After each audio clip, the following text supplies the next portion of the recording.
Hi everyone, most of you know me, I'm Josh. You're not doing PT with me at the minute, a lot of you have at some point. This is Tom. We're going to go through start off some of the more serious bits on nutrition, some of the background info and the stuff that's going to get, hopefully not a little bit boring, but might have a bit of a tendency to for some of you. Most of you probably heard me talk to you about a lot of this in your sessions or around your sessions as well, alright? It's absolutely vital that you get a bit of an understanding of this so that we can progress. Like James said, it's not a short-term diet, it's not a short-term thing. We want you to sort of rejig the way that you're eating, rejig the way that you're looking at things, alright? If you have any questions, what we're going to do, we're going to have a break about halfway through, alright? Come and grab me during the break or write the questions on the question board there at the back. And we will address them either in the second half or if it's a little bit more personal, we'll come and address you then. Alright, so presented by me and Tom. Why we're here?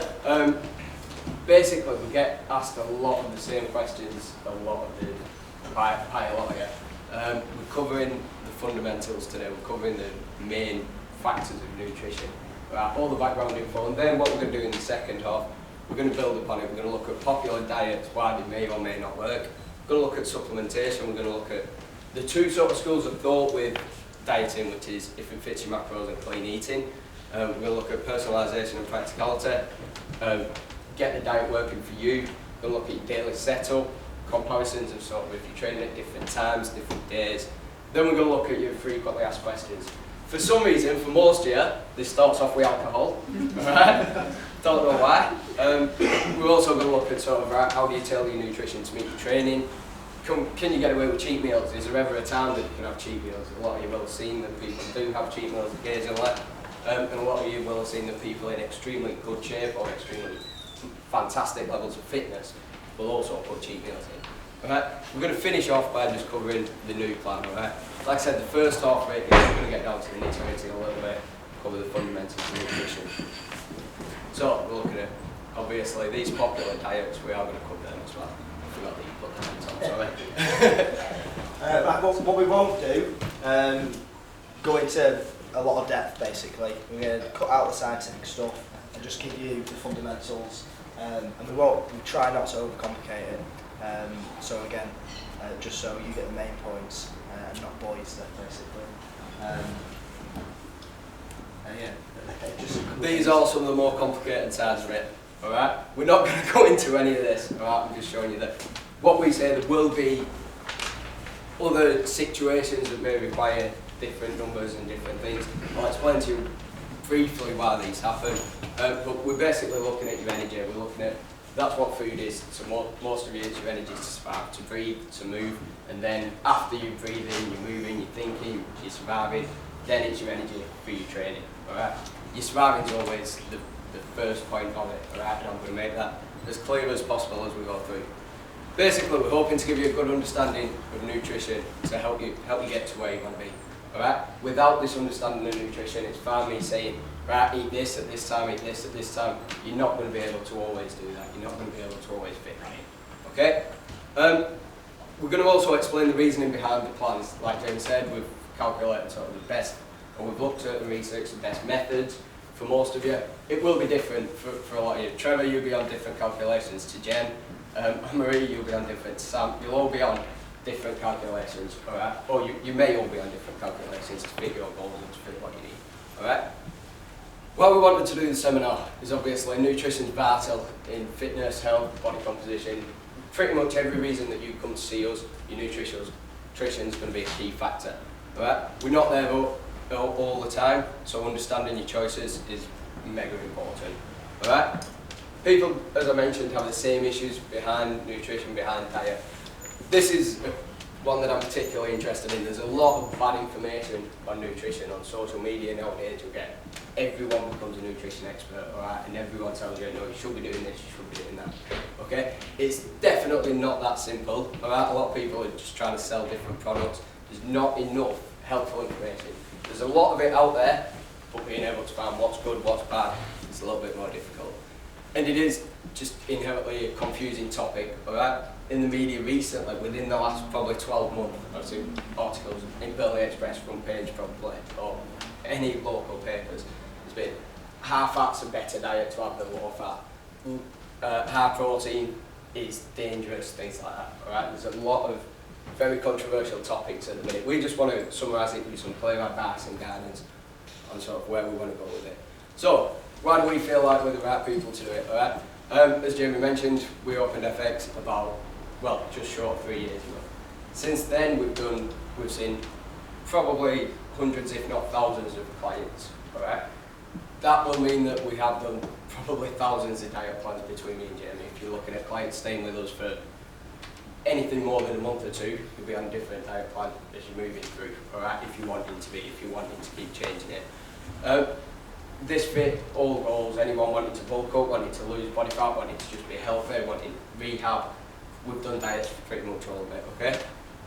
I did the sport and exercise science degree. Finished it this summer after having a year out to focus on FX and on building the business. The main thing really that I learned a lot was the background of the physiology behind it, but also how you research, how you look into topics and how you find sort of the right information through a lot of bad information.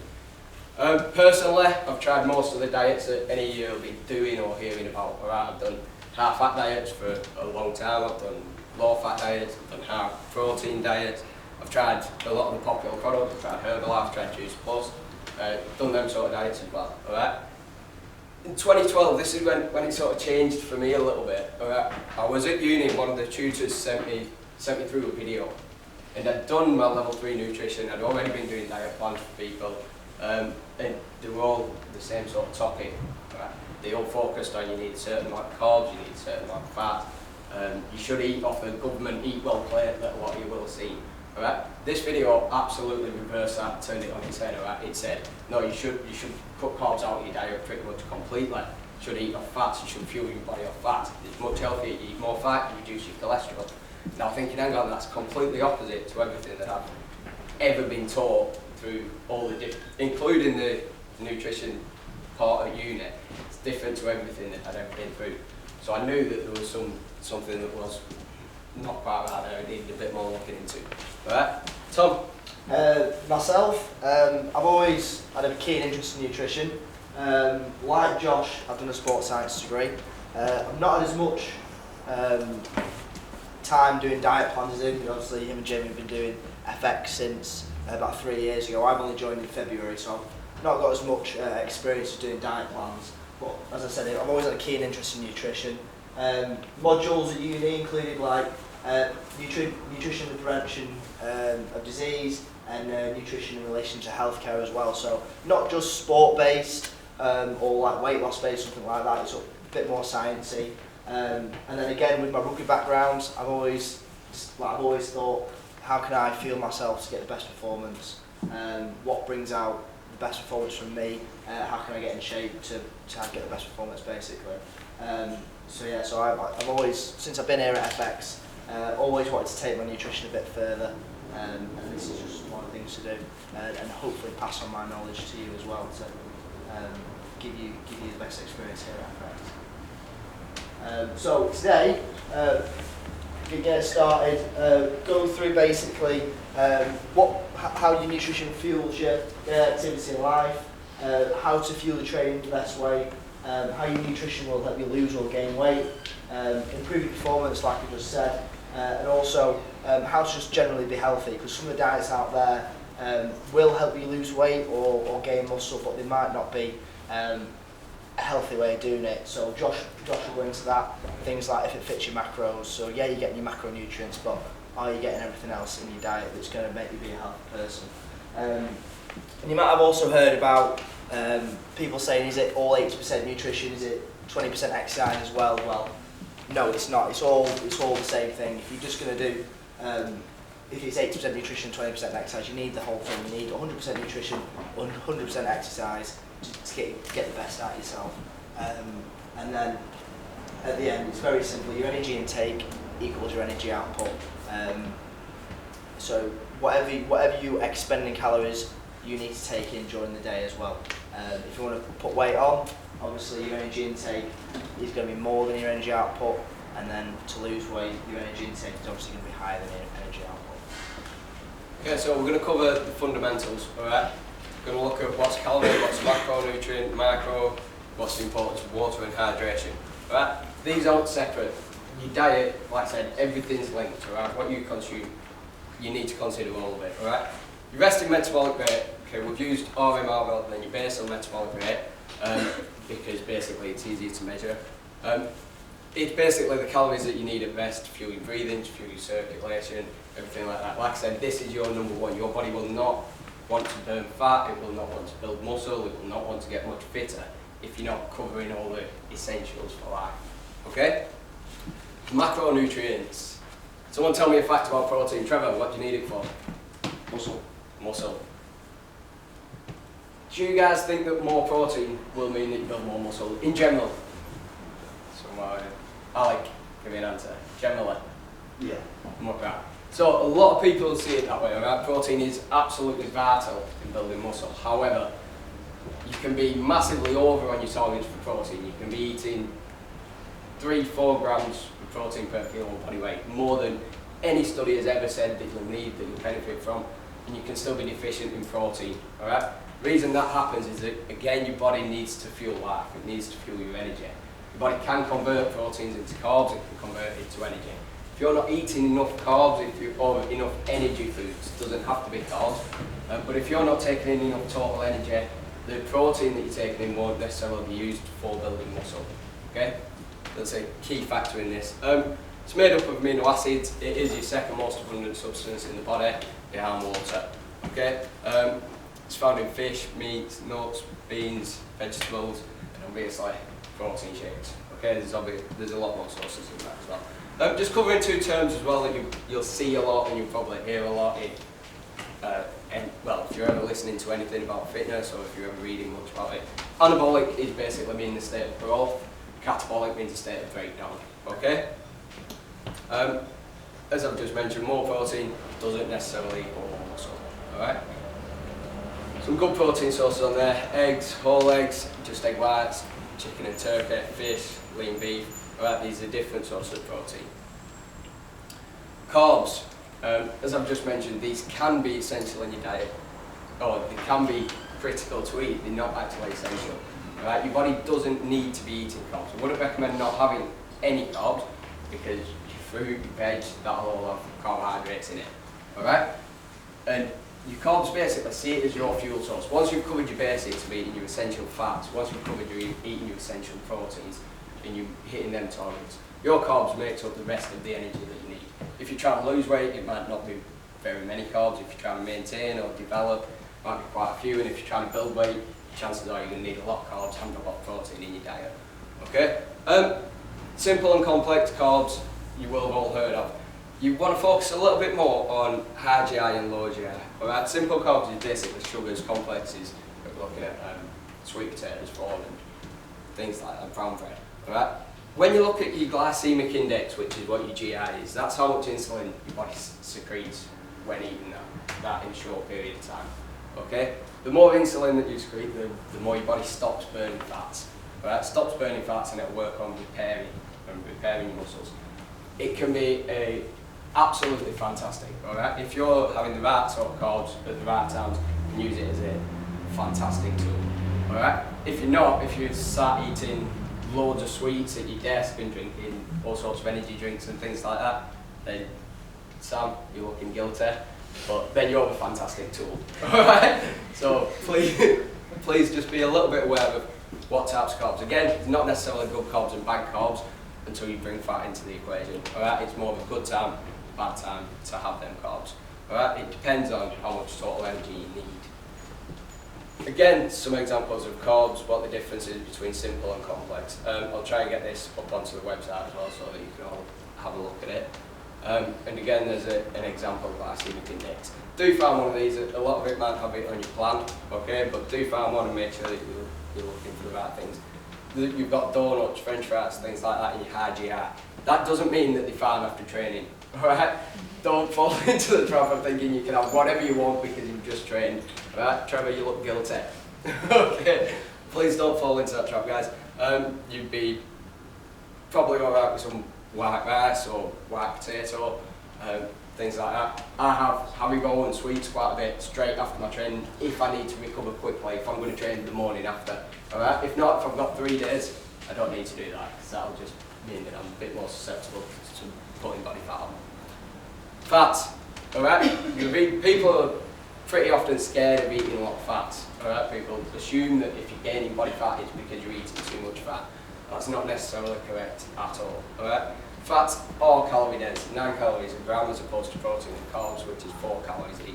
Alright? It's essential for a lot of bodily processes, including vitamin absorption, healthy cholesterol, mental health. Alright? Good fats and bad fats. With fats, there are good fats and bad fats. Trans fats and things like that you want to avoid. Your omega-3 and 6 are essentially you need to be getting them fats into your body, alright, just to help with so many different processes, but also things like we burn fat. If you're not eating enough fats, your body can want to burn away the ones that you've got stored. Like I said, fat's not the enemy, it is easy to overconsume. Fat and sugar is a bad combination, alright? When you are eating donuts, pasties, things like that, alright? Foods that we know aren't necessarily healthy foods. That's where it becomes a little bit of an issue. That'll set off your insulin, your body will go into storage mode, it'll store everything that you're eating. You won't necessarily get full of it. How many people sort of sit there and will eat a tub of ice cream without thinking twice about it, right? You can tend to just eat them sort of foods. That's where you've got to be careful. Should make up about 15 to 30% of your total calories. Okay? And again, just summarised it there, you've got cakes, your bad trans fats, biscuits, donuts, pastries, bad normal fats. Bad fats is possibly a bad way to put it. You need saturated fats in your diet in small amounts, right? You do need some saturated fats, and if you're on low carbs, these will become your preferred energy source, right? That'll be the first type of fat that your body burns for energy. Okay, so again, that's a little bit dependent on what you're doing with the rest of your diet. However, your good fats, your mono and polyunsaturated fats, and your omega-3 and 6, the ones that we really do need, okay? So that's the main part of your diet, your macronutrients.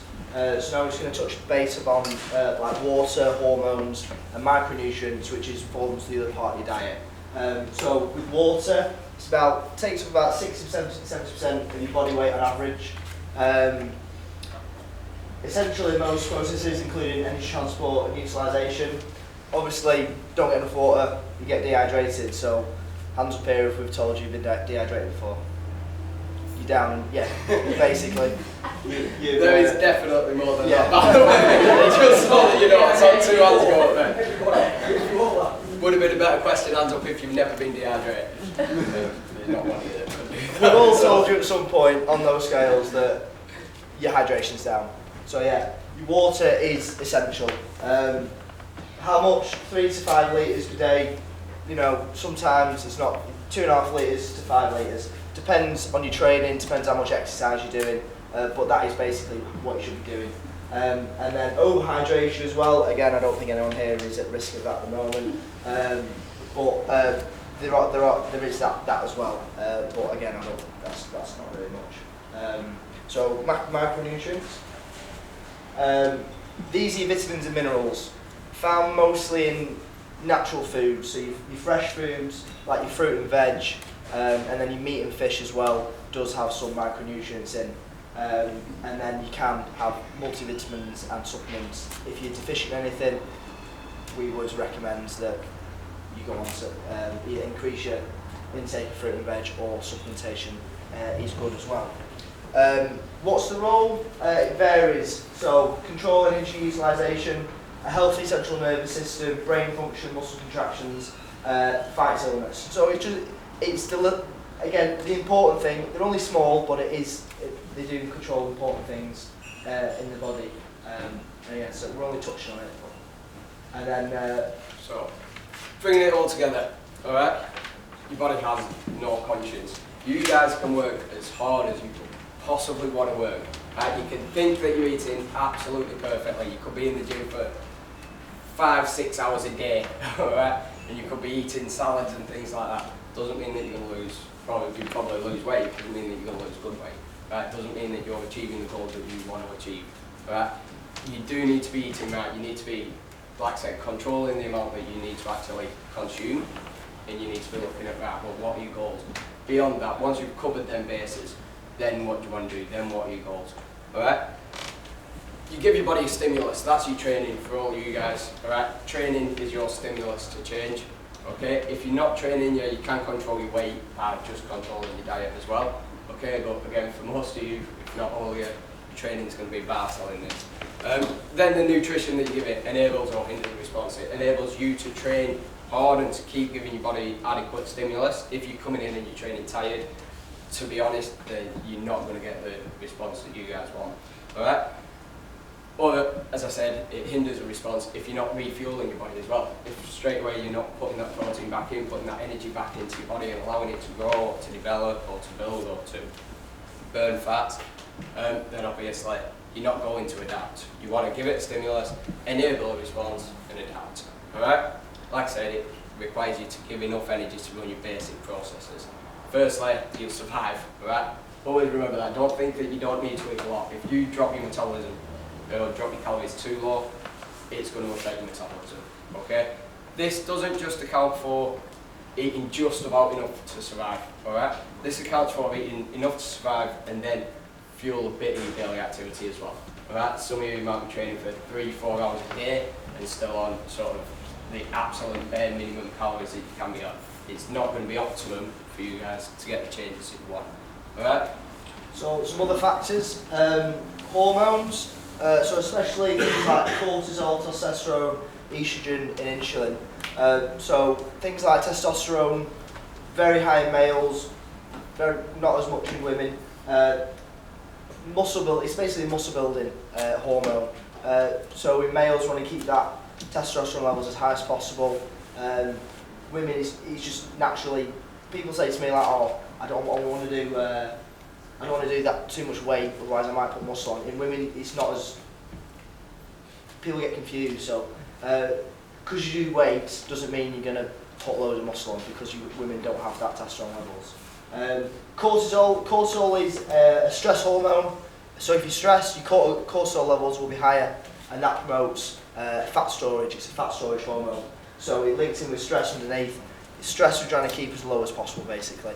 A healthy lifestyle, we're promoting here a healthy lifestyle. We're trying to keep you as stress-free as possible. Again, it all links into your hormones. Insulin, again, Josh touched on insulin before. Insulin is another fat storage hormone. So if you have a high insulin response, your body is more susceptible to storing fat, basically. So again, what Josh was saying about like eating high GI carbs, if you're going to eat a lot of high GI carbs, you're going to have a big insulin response, basically, and you're going to have more susceptible to storing fats. Stress, I've just said about stress, keeping that to a minimum, and sleep's majorly important. Your body recovers mainly during sleep, so again, it all links into stress as well. If you stress, you're probably not sleeping as much. So what we're trying to do here is promote a healthy lifestyle, get you less stress, get you sleeping better, helping your recovery. Just a little table that sort of summarises some of these hormones, what stimulates and release, where they target, and what the response is. And like I said, I will get this up on the website when that's up and running. You can have a bit of a better look at that. All these that I've put up, like your good fats, your bad fats, your hormone response and things like that, they're all in the nutrition pack as well that we'll get with the new plans. Right? There's quite an in-depth nutrition pack that will go through everything. Alright? So, last bit, I promise. We're breaking soon. How do we calculate your energy expenditure and your requirements? Right? First, you need an appropriate equation. There's a lot of equations to do it. They've all been based on different populations. You're not going to use one that's based on 8-9-year-old kids if you're 45-year-old, because it doesn't really relate to you. It's not really specific. That's one of the things that is accounted for in the new plans. We need to work out your energy expenditure. We need to work out your non-exercise activity thermogenesis, which is what you burn off when you're not training. All of that comes together to make your energy expenditure. Your TEF, your thermic effect of food. Right? Protein generally has a higher thermic effect, spicy foods will. This is what your thermogenics are based on and things like that. When you start looking at every single aspect of it individually, it leads to a little bit more error. Okay, so your thermic effect of food is considered in your plans, but it's not included in any of the calculations.